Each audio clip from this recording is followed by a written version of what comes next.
en Ciencias Químicas por la Universidad de Valencia. Es investigadora senior en el CEAM, Centro de Estudios Ambientales del Mediterráneo, donde empezó a trabajar en el 2002. En el 2008 es la responsable del área de química de la atmósfera del CEAM y coordinadora del fotorreactor europeo EUFOR, en siglas en inglés, European Photoreactor. Desde julio de 2021 es además la directora del CEAM. Bueno, ella va a hablar de las instalaciones de EUFOR, que es una de las más grandes del mundo que existen para la reactividad en química de la atmósfera. Ella mantiene una gran actividad internacional, colaborando con diferentes grupos de investigación europeos y ha participado en numerosos proyectos como digo, europeos, además de diferentes proyectos nacionales. Entonces, bueno, pues lo dejo con Amalia. En primer lugar, muchas gracias por la organización de la jornada, a la Universidad, a la Facultad de Químicas y Alberto. Pues nada, yo voy a hablar un poco de lo que sería el proyecto CAPOS, que bueno, es de análisis de los cambios en las emisiones impulsados por la capacidad oxidativa de la atmósfera en Europa. Y en concreto un poco voy a ver el por qué, ¿no? El por qué se hizo este proyecto, porque bueno, los resultados ya los comentarán más tarde nuestros compañeros, ¿vale? Entonces, voy a hablar un poco de calidad de aire y la reducción de las emisiones. De la calidad de aire ya ha hablado Rafa, con lo cual tampoco me voy a meter mucho. Y luego un poco ver cómo ha ido evolucionando, ¿no?, estas emisiones y en qué se traduce esto.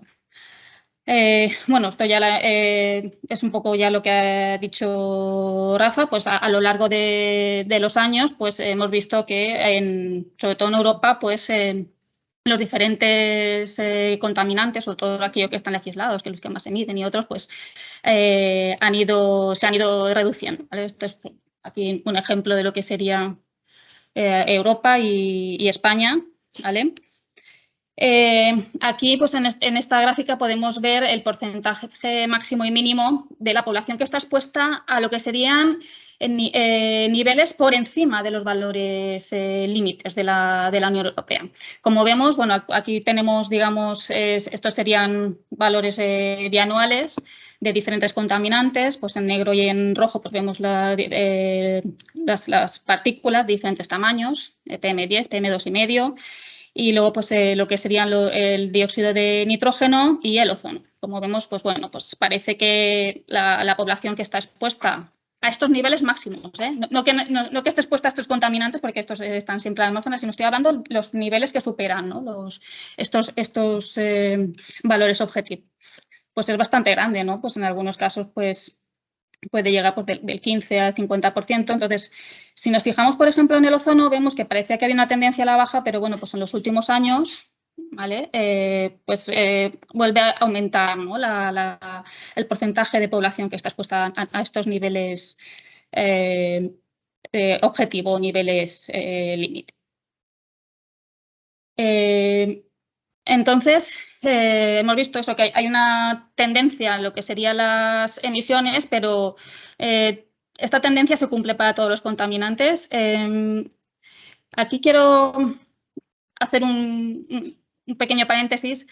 Cuando nosotros empezamos el proyecto CAPOS, pues estábamos en 2017, 2018. En el proyecto CAPOS pues vino la pandemia, y entonces con la pandemia pues sabemos pues que hubo confinamiento, se bajaron las emisiones sobre todo de tráfico, y entonces digamos que eso fue como un buen ejemplo para ver si realmente lo que serían los valores de calidad y de la concentración pues disminuyó. Entonces, bueno, pues hay muchos estudios sobre esto.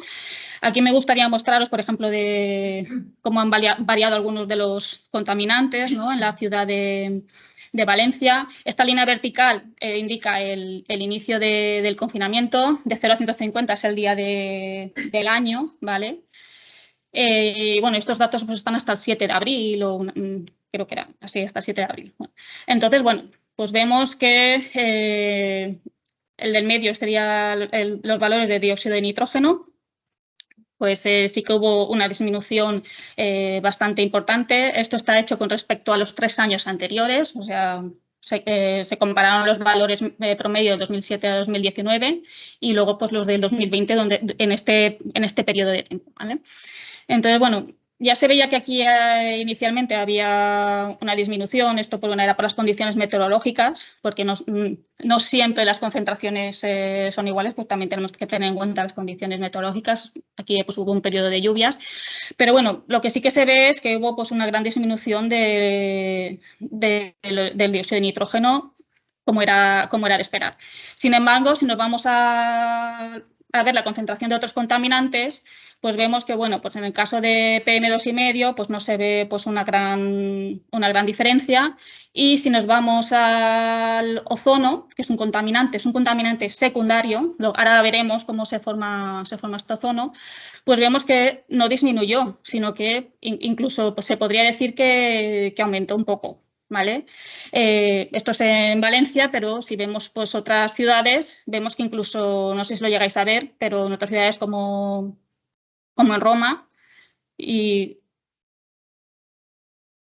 en Wuhan, pues incluso el ozono aumentó. Entonces, digamos, es una cosa que tenemos que tener en cuenta, ¿no? Porque tenemos una serie de contaminantes que vamos a llamar primarios y una serie de contaminantes que vamos a llamar secundarios. ¿Vale? Aquí simplemente otros ejemplos, ¿vale?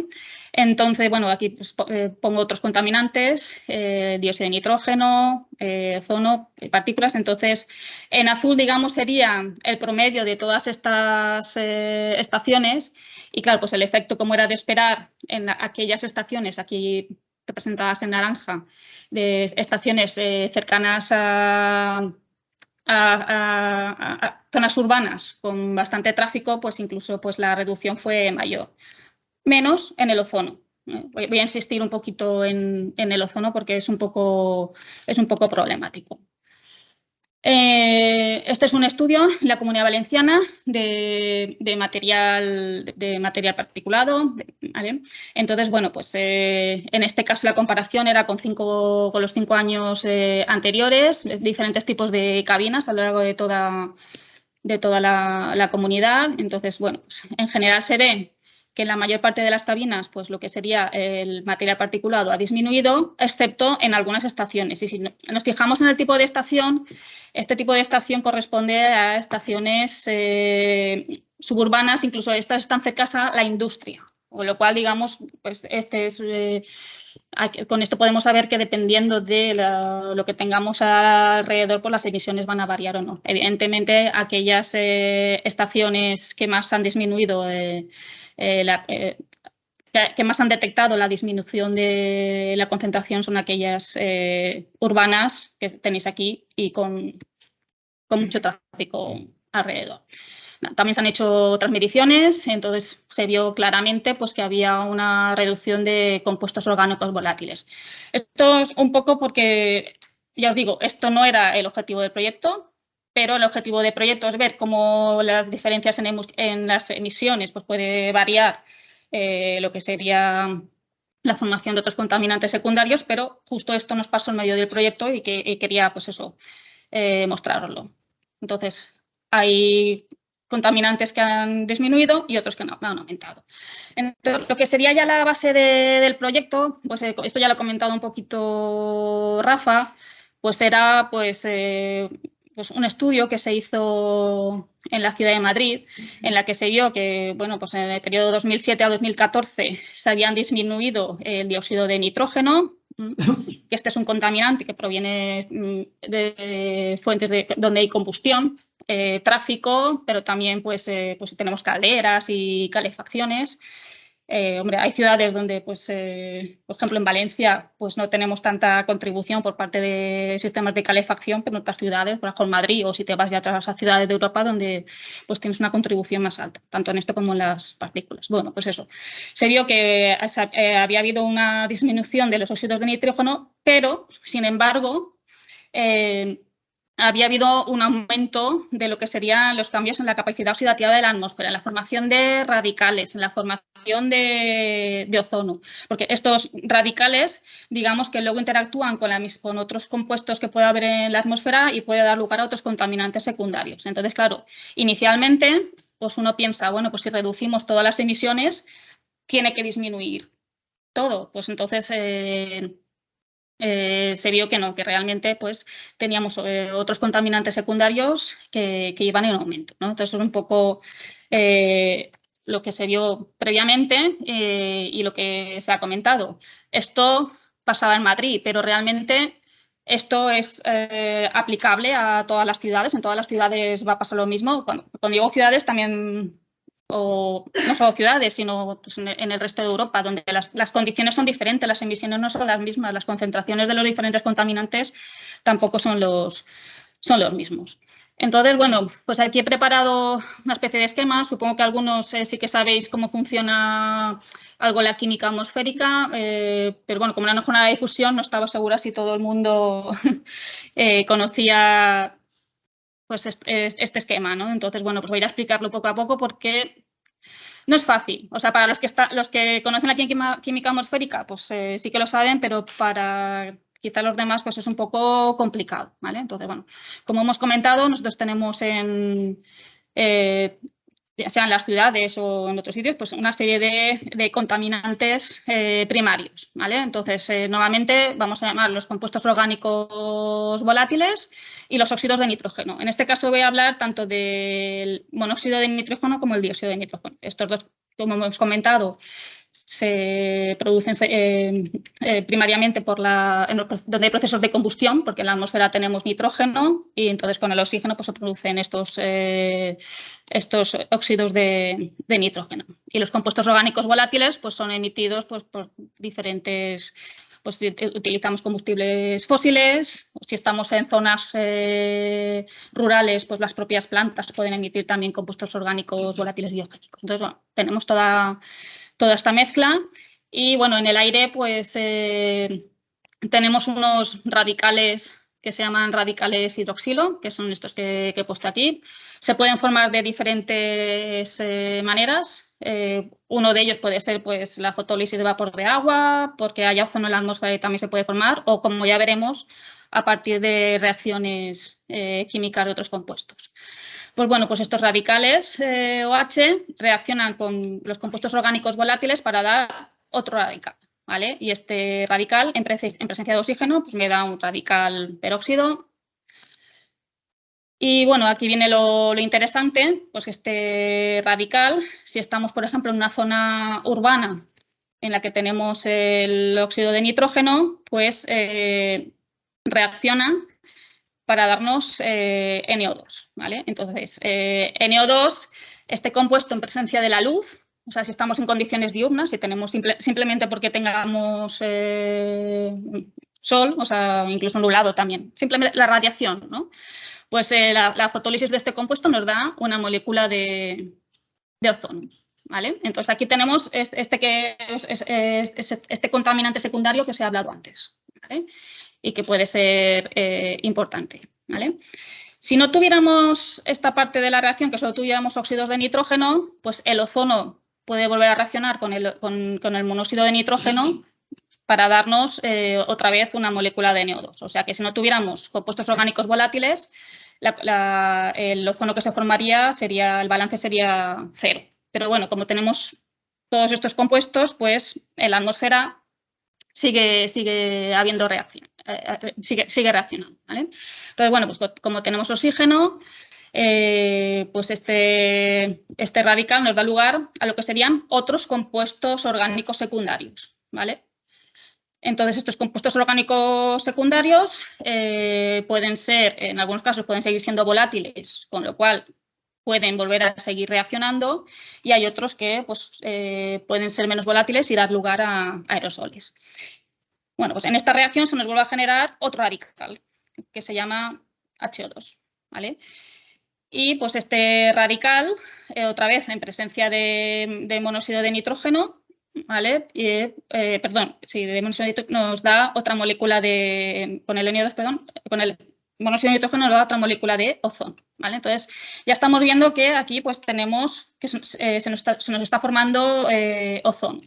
Y luego pues una serie de radicales que vemos que están aquí pues, interaccionando. Los radicales son realmente moléculas que tienen normalmente tiempos de vida muy cortos en la atmósfera, pero son muy reactivos. Aquí esto que esto está sé que es complicado para los que no han oído hablar nunca de la química atmosférica, ¿vale? La reacción esta inicial con los radicales OH y los compuestos orgánicos volátiles depende del compuesto en concreto.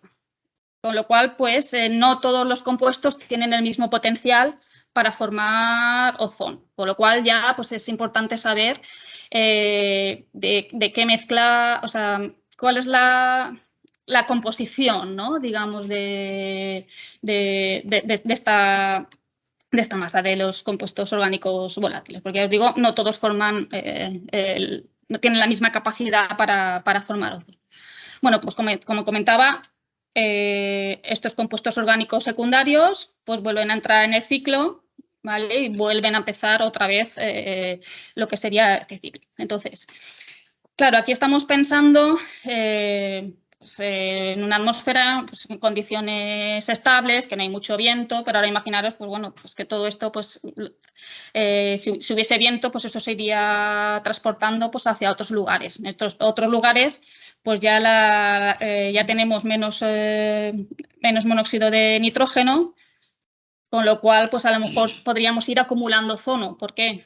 Pues porque el ozono es un gas, para los que no lo sabéis, es un gas de efecto invernadero, o sea, con lo cual pues su tiempo de vida es largo, pero sí que hay procesos químicos que lo pueden hacer desaparecer. Y uno de ellos pues es la reacción con el monóxido de nitrógeno. Entonces, bueno, conforme nos vamos alejando de las ciudades y si estamos a sotavento de ellas, pues la masa de aire contaminado puede ir moviéndose. Como hay menos óxido de nitrógeno, puede haber una acumulación de ozono. A lo mejor esta acumulación de ozono no es tan grande en las ciudades, porque en las ciudades tenemos óxido de nitrógeno que iba desapareciendo, pero conforme nos vamos alejando de las ciudades, pues puede haber una acumulación de ozono, ¿vale? Bueno, pues al final, pues si seguimos el ciclo que es muy complicado, pues podríamos llegar a CO2 o partículas finas. Pero vamos, esto, digamos, se está produciendo constantemente. Esto es lo que pasaría durante el día. Por la noche hay otros procesos que pueden ser similares. En lugar de con radicales OH, pues con radical nitrato. Entonces, esto es lo que os he comentado un poco, sería el smog fotoquímico. O sea, aquí lo que se produce es ozono y partículas finas. Son contaminantes secundarios, ¿vale? Y que no es fácil eliminarlos. Como hemos visto previamente, aunque hemos reducido la contaminación, la emisión de los contaminantes primarios, no siempre hemos podido reducir estos contaminantes secundarios. Entonces, digamos, a veces pues, conocer toda esta química es necesaria para entenderlas y poder mejorar las previsiones de calidad del aire. ¿Vale? Entonces, creo que antes usted ha hecho una pregunta, es verdad, no es lo mismo los planes de mejora o de reducción de ciertos contaminantes que se puede hacer en una ciudad como en zona urbana, porque las condiciones son diferentes. Y luego hay que ver si los planes, tienen que ser iguales para todas las ciudades, porque eso, dependiendo un poco de la composición de la mezcla, pues podemos tener unos resultados u otros, ¿vale? No nos olvidemos, eso ya lo he estado comentando, del transporte y de la dispersión, con lo cual pues todo esto es extremadamente complejo. Entonces, bueno, los objetivos con todo esto en mente, pues surgió el proyecto CAPOS. Entonces, como ya ha comentado Rafa, el objetivo principal es evaluar el impacto que las reducciones de los óxidos de nitrógeno y los niveles de ozono tienen la capacidad oxidativa de las principales ciudades de Europa. ¿Vale? Entonces, pues bueno, pues hay que ver cómo han ido cambiando los diferentes radicales, porque esto es muy importante, ¿no? Para que en el futuro pues se puedan realizar, pues diseñar, ¿no? Las estrategias, ¿no? en cada zona. Entonces, bueno, pues el proyecto es un proyecto del plan nacional. os digo, pues se solicitó desde del 2018 y tiene dos subproyectos, ¿no? Un subproyecto que estaría enfocado más a lo que sería la parte de la utilización de modelización, ¿no? Para ver qué es lo que va a ocurrir en toda Europa, que está liderado por Rafa, de la Universidad Politécnica de Madrid, y que colabora también Alberto. Y el segundo subproyecto, pues que sería ver qué pasa con estas transformaciones utilizando pues, un simulador europeo, un fotorreactor europeo. Entonces, os explico primero lo que sería el objetivo del subproyecto 2. Hemos dicho que sería cuantificar esta variación de la capacidad oxidativa en el periodo entre 2007 y 2015.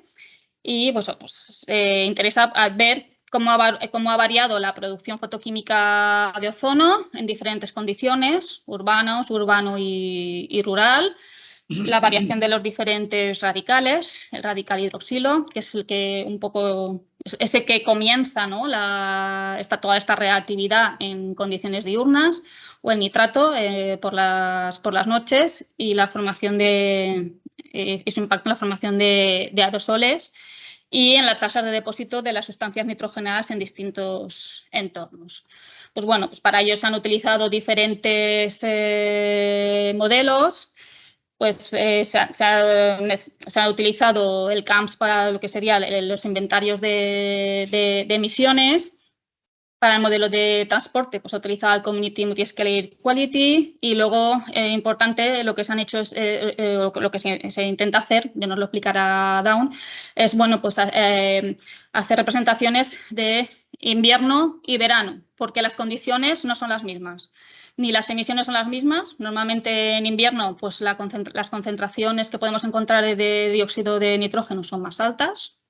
En verano son más bajas, pero como tenemos más radiación, pues a lo mejor podemos tener más ozono. Entonces, es importante tener estos dos escenarios. Entonces, se ha cogido como modelo pues, el mes de enero en invierno y de julio en verano, de 2 años, ¿no? Del 2007 y del 2015.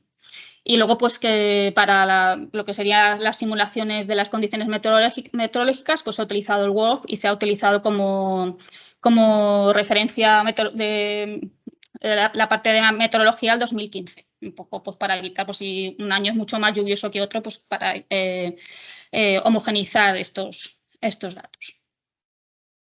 Esto es lo que sería el subproyecto 2, y luego dentro de este subproyecto 2, ¿vale? Pues ya nos lo explicará Dawn, pues se han hecho, pues se han obtenido diferentes tipos, digamos, de ciudades que se comportan de una manera u otra. De hecho, pues ya lo veremos, han salido 5 clústeres, y de esos 5 pues hemos elegido 4 para hacer simulaciones en Euphoria. En Euphoria, en este fotorreactor, realmente lo que no hemos hecho es simular toda la variación diurna, sino que hemos cogido una foto fija de una concentración determinada, o en invierno o en verano, pues por ejemplo a las 8 de la mañana, que es cuando pues, puede estar más contaminada una ciudad. Y hemos visto cómo variaría eso, la variación de los contaminantes, pues a lo largo del día, cuando está expuesto a la radiación solar, por ejemplo, o bueno, pues, si quisiéramos también, pues por la noche. Entonces, en Euphoria lo que hemos hecho es medir. ¿Qué hemos medido? Pues hemos medido pues, todos los radicales, hemos medido contaminantes secundarios, hemos medido aerosoles, ¿no? Para ver cómo varía. Y luego ver si hay alguna variable crítica que afecte a la producción de ozono, de este contaminante secundario, que como hemos visto, no por reducir todos los compuestos primarios que lo forman, pues se va a reducir. ¿Vale? Entonces, bueno, simplemente comentaros que lo que serían las cámaras de simulación atmosférica, estas cámaras están en Valencia. Son cámaras que tienen 200 metros cúbicos de aire, y lo que permite es pues, simular una atmósfera. Nosotros podemos meter ahí los contaminantes que queramos, ¿vale? Entonces, digamos que lo aislamos de las condiciones meteorológicas, pero conteniendo las concentraciones que pueda haber en el aire, sin nada más. ¿Vale? Y vemos cómo evoluciona, ¿no? A lo largo del día con la radiación solar y con los diferentes radicales. Aquí veis que hay dos. Aquí tenemos una con protección contra el sol, ¿vale? Y contra el viento, pero bueno, siempre podemos abrirla y exponerlos a la luz solar. Están hechas de un material que es completamente transparente a la luz solar. Entonces, eso, se pueden simular reacciones que tienen lugar durante el día y también durante la noche. Y bueno, simplemente para aquellos a lo mejor que sois químicos, pues estos son los instrumentos, ¿no?, que tenemos para medir los diferentes tipos de contaminantes, tanto los primarios como los secundarios. Entonces, bueno, pues tenemos equipos los típicos de cromatografía de masas, de gases, perdón, acoplada a espectrometría de masas, que nos permite medir pues, todos los compuestos orgánicos volátiles, los semivolátiles. Incluso pues, se pueden coger muestras en filtros y medir la composición de los aerosoles. Cromatografía líquida, no me voy a extender porque no sé si conocéis estos instrumentos. Espectrometría de masas online, que nos permite tener una buena resolución. Muchos de esos son de alta resolución y podemos ver la composición, cómo va variando la composición pues cada minuto. ¿Vale? Instrumentación óptica, que mide la absorción de los diferentes compuestos pues, o en el infrarrojo o en el ultravioleta. Por supuesto, instrumentación para medir los aerosoles, y bueno, y aquí también para la composición de los aerosoles y los instrumentos típicos para medir pues, el monóxido de nitrógeno, dióxido de nitrógeno, SO2, incluso instrumentos para medir pues, formaldehído, que este es un compuesto principal de degradación de todos los compuestos orgánicos volátiles. Y bueno, y el ozono, por supuesto, ¿vale? Y bueno, aquí quería presentaros al equipo investigador. No están todos en todas las fotos, por eso he tenido que puesto dos. He comentado antes que hacemos experimentos en invierno y en verano, pues aquí también pongo los investigadores en condiciones de invierno y de verano. Bueno, lo presento. Bueno, Rafa, que ya la conocéis, Dawn, esta soy yo, Mila, Teresa, David, Esther, Rubén, y aquí no estaba en la foto, Beatriz y Alberto. No sé si falta alguien más que no esté en la foto, seguro, pero encontrar una foto en la que estuvieran todos ha sido... ¿Eh? Que estábamos en la albufera. Ah, sí, aquí estábamos en la albufera. Merece la pena. Fue la última reunión, sí, está ahí. Y esta, bueno, estás en fuera un poco para que veáis el tamaño. Incluso aquí no se ve, ¿eh? Estamos hablando siempre que son unas cámaras de 200 metros cúbicos. Vale, entonces, bueno, aquí yo solamente he hecho, pues, como una introducción. Quería que vierais lo complejo que es todas estas transformaciones que se dan en la atmósfera. Y eso que yo solamente he presentado la parte de la química, no la parte de ni de la dispersión, ni el transporte. Y ahora ya pues en las siguientes charlas sí que nos van a presentar pues algunos de los resultados. Creo que estaba puesto que iba a hablar primero Rubén Soler de los experimentos en Euphoria y que luego iba a hablar Dawn, pero creemos que es mejor que lo hagamos en el orden inverso. ¿De acuerdo? Muy bien, gracias, Amalia. Igual que antes. Hay unos minutos, si queréis alguien hacer alguna pregunta, tanto de aquí como de al otro lado de la pantalla. Tenéis. Bien.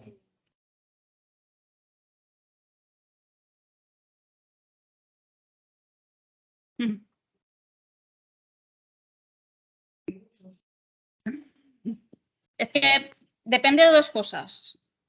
Por una parte depende de su constante de reacción con este radical OH, ¿vale? Eso, y luego de su concentración, porque a lo mejor hay compuestos que a lo mejor tienen son muy rápidos en reaccionar con el OH y que digamos que entran en el ciclo rápido, pero a lo mejor su concentración es tan pequeña que que no. Depende de la localización del grupo hidroxilo. La localización del grupo hidroxilo no, o sea, de la reactividad con el radical OH, ¿vale? Pero vamos, ya te digo yo, por ejemplo, los compuestos aromáticos, el sileno, el tolueno no tanto, pues es un compuesto que reacciona rápidamente y te da, bueno, muchos aerosoles y eso, pero eso ya depende. O sea, de hecho hay unas tablas que se puede calcular el potencial de formación de ozono dependiendo un poco de eso, la constante, que siempre es la misma, pero también de las concentraciones. Y luego, pues no es tan fácil, porque incluso los modelos, un compuesto simple como pueda ser el tolueno, pues a veces no está claro cuánto ozono van a formar al final. También depende, pues eso, de los óxidos de nitrógeno que haya, las condiciones más urbanas, más rurales. O sea, no es tan fácil, es complicado. O sea, aquí lo he puesto de forma sencilla, que para los que no conocen el tema ya es complicado, pero vamos, que es todavía más complicado.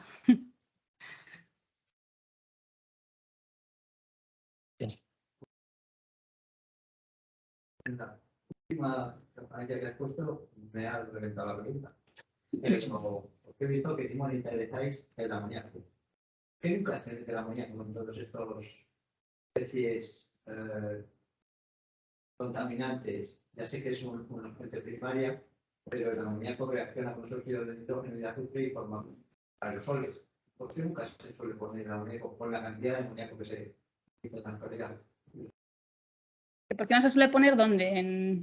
Cuando se hacen estudios de polución del aire, pues se va más a los óxidos, se va más a los voz. Porque normalmente los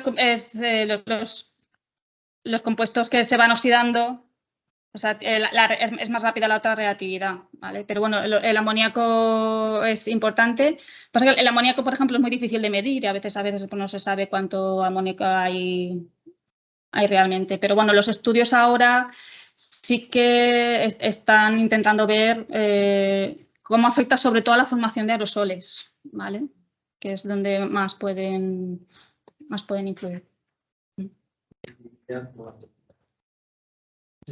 ¿Se conoce el efecto de los biocombustibles en la generación de nuevos box o mayor concentración de box?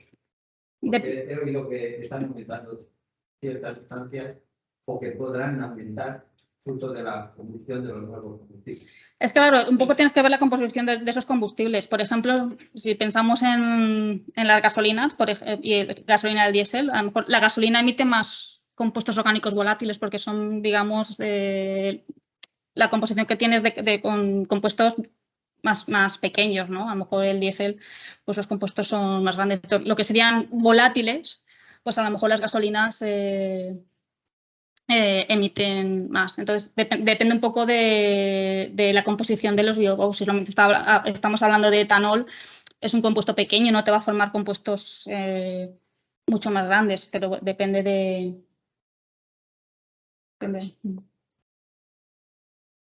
¿Una cuestión más? No. Bueno, pues pasamos entonces a la siguiente charla. Gracias, Amalia.